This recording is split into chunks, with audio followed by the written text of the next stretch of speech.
नमस्कार दोस्तों, मैं doctor Baisakh Jajodia and welcome to Niramaya health centre. मैं डॉक्टर सावन जाजोदिया। दोस्तों, आज के इस वीडियो में हम एक बहुत ही इम्पोर्टेंट टॉपिक टेनिस एल्बो यानी कोहनी का दर्द की होम्योपैथिक दवाइयों के बारे में बताएंगे। बिल्कुल। उससे पहले हम ये जानेंगे कि कोहनी का दर्द या टेनिस एल्बो क्या होता है, कैसे होता है, इसके सिम्टम्स यानी लक्षण क्या क्या हैं, और फिर बताएंगे कि इसमें क्या क्या होम्योपैथिक दवाई आप यूज़ कर सकते हैं। तो दोस्तों, जिस टॉपिक को हम आज कवर कर रहे हैं टेनिस एल्बो, ये एक बहुत ही कॉमन प्रॉब्लम है और कुछ लोगों में ये खास करके देखी जाती है। सबसे पहले हम जानते हैं कि ये होता क्या है, व्हाट इज टेनिस एल्बो। अगर हम इसको बहुत ही सिंपल लैंग्वेज में समझे तो कोहनी का दर्द, तो कोहनी के इस एरिया में, ये जो बाहरी हिस्सा है कोहनी का, इस एरिया में दर्द जो है सबसे ज़्यादा रहता है। तो यहाँ पे दर्द के साथ साथ आपको फुलावट भी रह सकती है, जलन भी रह सकती है ना। इसी को हम टेनिस एल्बो बोलते हैं। अब इसका नाम जो है ना वो टेनिस एल्बो रखा गया है बिकॉज ये टेनिस खेलने वालों में ज़्यादा होता है। एक्चुअली होता क्या है कि टेनिस जो प्लेयर्स होते हैं, जो टेनिस खेलते हैं, उनका कोहनी का मूवमेंट बहुत ज़्यादा होता है, हाथ का मूवमेंट ज़्यादा होता है। बिल्कुल। तो ऐसे लोग जिनका कि हाथ का मूवमेंट, कोहनी का मूवमेंट बहुत ज़्यादा होता है, रिपीटेटिव होता है, उनको ये जो टेनिस एल्बो है या कोहनी का दर्द डेवलप होने के चांसेस ज़्यादा होते हैं। और दोस्तों, एक हमारे जो क्रिकेटर हैं सचिन तेंदुलकर, उनको भी काफ़ी परेशान किया है इस प्रॉब्लम ने, काफ़ी स्ट्रगल किया है उन्होंने टेनिस एल्बो के साथ।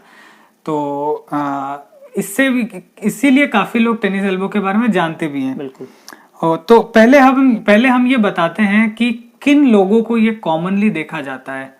तो सबसे पहले, जैसे कि नाम से सजेस्टेड है, टेनिस खेलने वालों को, यानी स्पोर्ट्स रिलेटेड इंजरी है एक, क्योंकि स्पोर्ट्स में कोहनी का इस्तेमाल क्रिकेट खेलने में या टेनिस खेलने में या बैडमिंटन खेलने में, है ना, ये इस एरिया का इस्तेमाल बहुत ज्यादा होता है।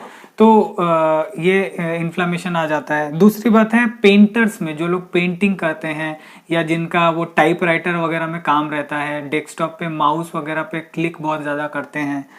कारपेंटर लोग, जो मिस्त्री जिनको हम बोलते हैं ना, जो काठ का काम करते हैं, तो और जो स्क्रू वगैरह को अंदर डालना निकालना करते हैं, तो वहाँ पे काफ़ी जोर लगती है कोहनी से, ऐसे लोगों को हो जाता है।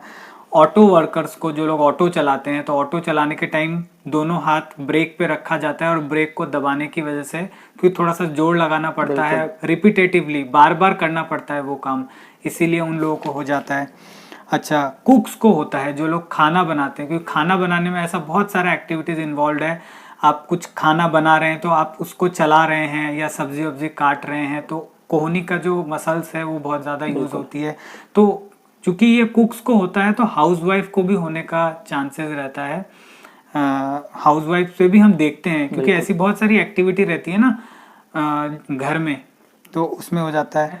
इसके अलावा एक और कंडीशन है जिसको हम इडियोपैथिक बोलते हैं, यानी जिसके पीछे कोई कारण नहीं रहता, विदाउट एनी रीजन अगर टेनिस एल्बो हो जाता है तो दैट इज इडियोपैथिक। तो ये एक्चुअली इसमें होता क्या है टेनिस एल्बो की प्रॉब्लम में, ये जो यहाँ पे जो आपको जो लिगामेंट है ना, यहाँ पे जो लिगामेंट है उसका इन्फ्लेमेशन आ जाता है। एक्चुअली जब आप कोई भी मूवमेंट रिपीटेटिव करते हैं, बार बार एक ही काम को करते हैं, तो कुछ ग्रुप ऑफ मसल्स है जिनका यूज ज्यादा होता है। तो मसल, आप जानते हैं, मसल जो बोन से अटैच रहती है वो थ्रू लिगामेंट अटैच होती है, थ्रू लिगामेंट या थ्रू टेंडन वो अटैच होती है। तो होता क्या है कि वो रिपीटेटिव बिहेवियर में, वो लिगामेंट में या वो टेंडन में या मसल के जो फाइबर्स है, कई बार उसमें थोड़ी सी टेयर आ जाता है या उसमें कोई इंजरी हो जाती है। उसी की वजह से एक सूजन आ जाती है, इन्फ्लामेशन, और साथ साथ में दर्द होने लगता है। बिल्कुल। इसमें सबसे जरूरी बात यह है कि ये रिपीटेटिव होना चाहिए, यानी आप उस एक्टिविटी को बार बार कर रहे हैं विदाउट गिविंग प्रॉपर रेस्ट, तभी ये कंडीशन डेवलप होता है। तो सबसे पहला चीज यहाँ पे एक हम टिप देंगे कि ऐसे लोग जो भी हमने बताए हैं, जिन लोगों को ये होने का चांसेस रहता है, वो बर्फ का इस्तेमाल जरूर से किया करें जब आप स्पोर्ट्स खेल कर आते हैं, या जब आप कोई ऐसी एक्टिविटी करते हैं जिसमें आपने एल्बोज को यूज किया है बहुत ज्यादा, तो आप बर्फ से सेक लीजिए उस पार्ट को, तो वो जो मसल है वो रिपेयर हो जाएगा, वो जो टेंडन है वो हील हो जाएगा, उसको रेस्ट मिल जाएगा प्रॉपर। अब हम ये जानते हैं कि इसके सिम्टम्स क्या क्या हैं। बिल्कुल। दर्द और सूजन तो हमने बताया ही, लेकिन साथ में कुछ ऐसे सिम्टम्स है जो और भी इसमें पाए जाते हैं। बिल्कुल। जैसे आप क्या करने में आपको परेशानी आती है, क्या क्या काम करने में आपको परेशानी आती है। जैसे सबसे जो ज़रूरी काम है वो है कुछ चीज़ अगर आप उठाते हैं तो उठाने के लिए जो ग्रिप बनानी पड़ती है वो ग्रिप की स्ट्रेंथ जो है उसमें कमी आ जाती है। बिल्कुल, जैसे फॉर एग्जांपल आप चाय का ही कप उठा रहे हैं या एक पानी की बोतल भी उठा रहे हैं तो आपको वहां पे दर्द हो रहा है, दर्द क्योंकि उसमें आपको ग्रिप करना पड़ रहा है, उठाना पड़ रहा और है। ग्रिप करने में इन मसल्स का यूज होता है और ये मसल्स के यहाँ पे इंजरी हो रखी है, इसकी वजह से टेनिस एल्बो डेवलप हुआ है और वो ग्रिप आपकी वीक हो जाएगी। बिल्कुल दोस्तों, काफी कॉमन प्रॉब्लम है ये, मगर ये लोग जानते नहीं है कि इसको टेनिस एल्बो बोला जाता है। तो आप जरूर से, अगर आपको ऐसा है तो आप ये समझ सकते हैं कि टेनिस एल्बो हो सकता है। तो ग्रिप करने में परेशानी आती है, साथ ही साथ कोई थोड़ी सी भी अगर भारी चीज है जिसको आप नॉर्मली बहुत आराम से उठा पाते हैं, वैसी ही कोई ऐसी हल्की सी चीज है जो उठाने में आपको परेशानी होती है, आपको दर्द होता है। जैसा डॉक्टर ने थोड़ी देर पहले बताया कि सचिन तेंदुलकर जिनको ये हुआ था उनके थ्रू हम इस बीमारी को जानते हैं, तो उन्होंने ही ये खुद बताया था कि एक ऐसा टाइम आया था कि मैं क्रिकेट बैट तक नहीं उठा पाता था। एक क्रिकेट बैट तो छोड़िए, जो बच्चे खेलते हैं प्लास्टिक का बैट, वो तक भी वो नहीं उठा पाते थे, इतना दर्द होता था। बिल्कुल, तो आप समझ सकते हैं कि इसका मैग्नीट्यूड क्या है या किस तरह की ये परेशानी है जिनको है। बिल्कुल। और दोस्तों, ये दर्द जो है ना, ये ओवरनाइट नहीं होता है। ऐसा नहीं कि एक ही रात में ऐसा दर्द आ गया, ये ग्रेजुअली होता है। स्टार्टिंग में दर्द जो है वो थोड़ा थोड़ा रहेगा, और अगर आपने इसको इग्नोर किया, अगर आपने सोचा कि चलिए छोटा मोटा प्रॉब्लम है, ये ठीक हो जाएगा, तो ये धीरे धीरे धीरे जैसे जैसे इंजरी बढ़ती जाती है वैसे वैसे पेन भी बढ़ता जाता है। बिल्कुल, साथ ही साथ पेन के साथ बर्निंग भी हो सकती है, यानी आपको थोड़ी बहुत जलन भी महसूस हो सकती है उस जगह में। साथ ही साथ आपको कभी कभार हाथ के एरिया में जहाँ पे पेन है, आपको वहाँ पे सूनापन भी महसूस हो सकता है, अगर ये प्रॉब्लम जो है वो काफी दिनों तक चली जाए। कुछ ऐसे मूवमेंट्स है जैसे गेट खोलना या हैंडशेक करना, हाथ मिलाना, ये सब कुछ बेसिक मूवमेंट्स है, इनमें भी आपको परेशानी आने लगती है, बिकॉज इसमें भी जो एल्बो है या एल्बो मसल्स का यूज होता है। बिल्कुल। साथ ही साथ दोस्तों, जब आप हाथ को सीधा करते हैं ना, तब भी आपको पेन हो सकता है। तो ये कुछ कंडीशंस हैं जिनमें पेन एग्रावेट होता है, और आप समझ सकते हैं कि ये आपको टेनिस एल्बो हो सकता है। अब हम homeopathic medicine for tennis elbow या कोहनी दर्द की होम्योपैथिक दवाइयों पे आते हैं।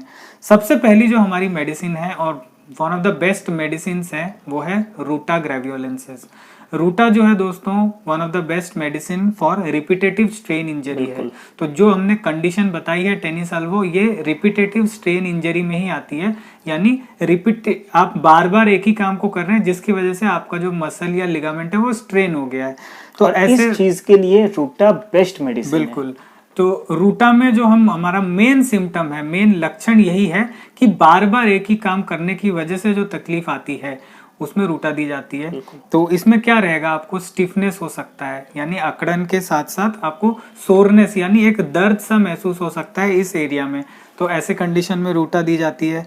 और रिस्ट मूवमेंट जब आप करते हैं ना, जब आप रिस्ट को हिलाते हैं तब आपको एक दर्द सा महसूस हो सकता है।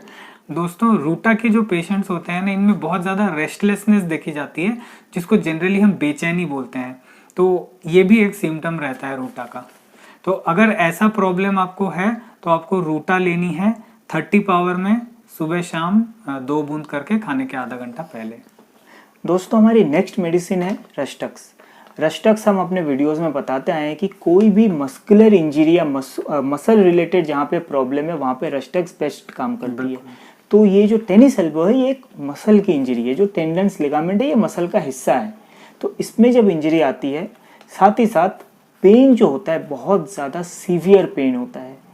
इनफैक्ट पेन के साथ साथ स्टिफनेस भी रह सकता है, यानी अकड़न रह सकती है, जो कि सुबह मॉर्निंग में देखी जाती है, मॉर्निंग में ज़्यादा होती है। तो ये जो प्रॉब्लम है ये रस्टक्स बहुत अच्छा कवर करती है। और दोस्तों, रस्टक्स जो है स्पोर्ट्स मेडिसिन की बहुत अच्छी मेडिसिन है, जहाँ पे ओवर स्ट्रेनिंग, ओवर स्ट्रेचिंग की वजह से प्रॉब्लम आती है। अब ये जो प्रॉब्लम है ना, स्पोर्ट्स के टाइम पे ओवर स्ट्रेच या ओवर स्ट्रेन हो ही जाता है, बिल्कुल हो जाता है। डेली लाइफ में भी ऐसा हो सकता है, तो वहाँ इसीलिए रस्टक्स इंपॉर्टेंट मेडिसिन आ जाती है। तो रस्टक्स को लेने का तरीका बहुत ही सिंपल है। रस्टक्स 200 पावर में आप मार्केट से लेके आए और इसकी 2-2 बूंदे सुबह और शाम दिन में 2 बार खाली पेट में आप लें। बिल्कुल। हमारी नेक्स्ट मेडिसिन है ब्राइनिया। ब्राइनिया एक ऐसी मेडिसिन है जिसमें जो हमेशा जॉइंट पेन के लिए यूज होती आई है, लेकिन इसके कुछ खास सिम्टम्स हैं। जैसे जो इसका पेन होता है, पेन तो रहता ही है, साथ में स्वेलिंग भी होती है, और ये जो पेन है ये मूवमेंट के साथ एग्रावेशन होता है। बिल्कुल। यानी जब आप मूवमेंट करते हैं तो ये पेन बढ़ जाता है, इनटॉलरेबल हो जाता है। बिल्कुल। अगर आप रेस्ट में रखते हैं पेन को, या जैसे अगर आपको कोहनी में दर्द है, आप कोहनी को रेस्ट में रखते हैं तो आपको बहुत आराम महसूस होता है।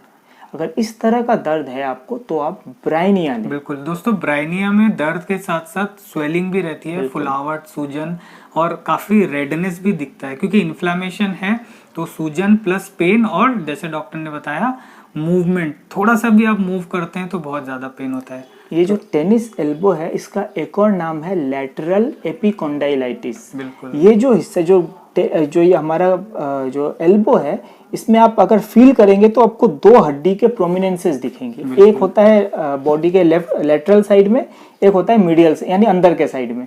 तो जो बाहर वाला जो बोनी प्रोमिनेंस है इसको बोलते हैं लैटरल एपिकोंडाइल, और इसी का इन्फ्लामेशन हो जाता है लैटरल एपिकोंडाइलाइटिस। बिल्कुल। तो इसीलिए ब्राइनिया इसमें बहुत अच्छा काम करती है।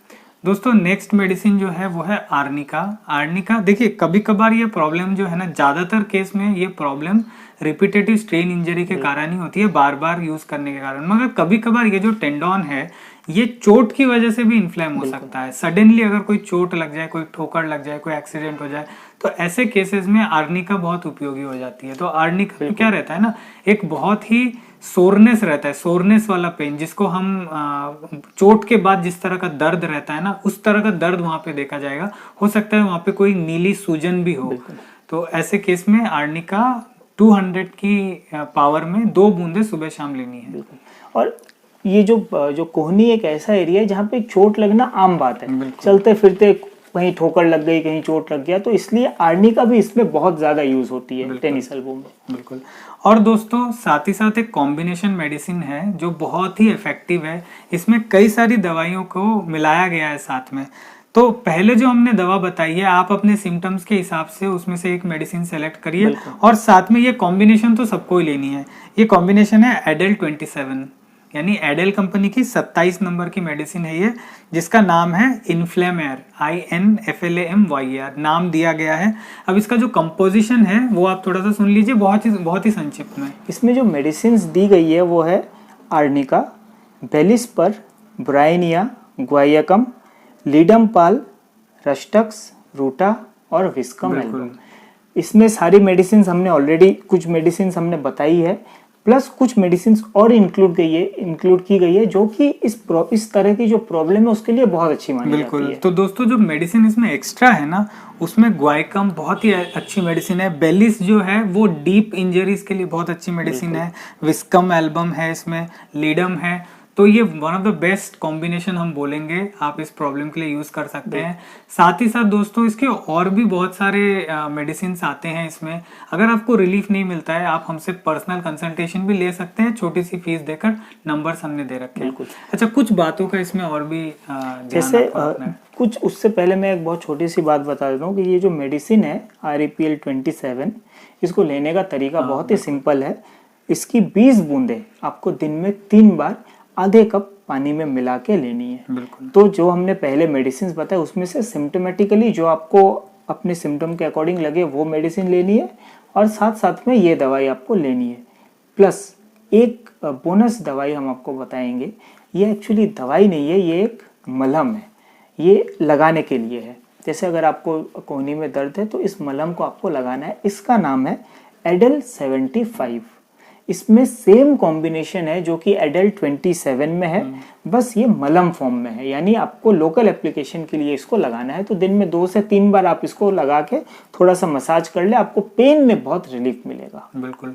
और दोस्तों 2-3 बातें मैं इसमें और ऐड कर दूंगा। सबसे पहली बात, बर्फ का सेक, क्योंकि टेंडन का इन्फ्लामेशन है तो बर्फ से जरूर सेकिए दिन में 2 से 3 बार, काफी रिलीफ मिलेगा। दूसरी बात है, फिजियोथेरेपी बहुत इफेक्टिव है टेनिस एल्बो में, और तो फिजियोथेरेपी अगर पॉसिबल हो तो जरूर से करवाइए। थर्ड थिंग, एक्यूपंक्चर थेरेपी भी बहुत इफेक्टिव है, तो अगर पॉसिबल है तो आप एक्यूपंक्चर भी करा सकते हैं। हमारे यहाँ पे जो भी पेशेंट आते हैं, हम जनरली फिजियो या एक्यूपंक्चर कंबाइन करते हैं, और एक्सीलेंट इसके रिजल्ट है। रिजल्ट इसके एक्सीलेंट है, इसकी हम आपको 100% गारंटी दे सकते हैं इन होम्योपैथी टेनिस एल्बो में। और उम्मीद करते हैं कि आप ये वीडियो आपको ये वीडियो पसंद आया होगा, और दवाइयों का इस्तेमाल करिए, अपने फीडबैक्स हमें ज़रूर से दीजिए, कोई क्वेश्चंस हो तो ज़रूर से पूछिए। अगले हमारे वीडियो में चैनल को ज़रूर से सब्सक्राइब करें। अगले वीडियो में फिर किसी नए टॉपिक के साथ आपके साथ मिलेंगे, तब तक के लिए थैंक थैंक यू। यू।